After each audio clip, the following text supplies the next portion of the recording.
Bonjour à tous. Dans cette vidéo, nous abordons une notion du programme de seconde en optique, la réfraction et la loi de Snell-Descartes.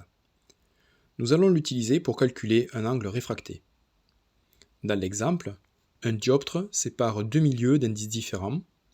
Le premier milieu est l'air, d'indice N1 égale 1,00, et le second milieu est le verre, d'indice N2 égale 1,50.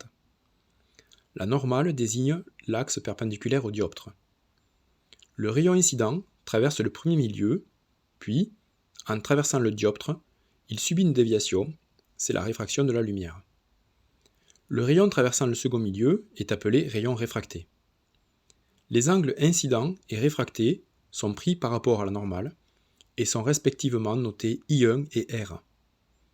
Le but est de calculer l'angle réfracté R en connaissant I1, N1 et N2.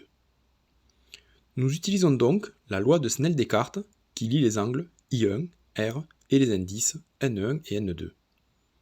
Cette loi s'écrit ici N1 sinus I1 égale N2 sinus R. Isolons sinus R en divisant les deux membres par N2.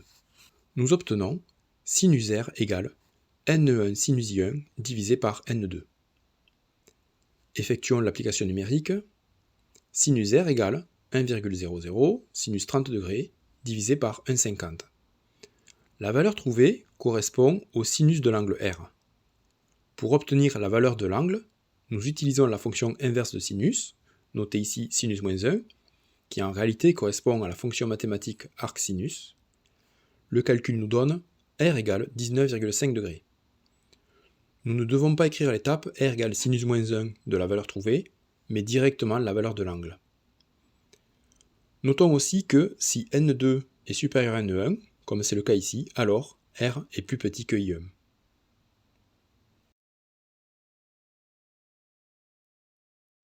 Tu peux poser des questions ou laisser un commentaire, et si tu veux recevoir les prochaines vidéos, pense à t'abonner.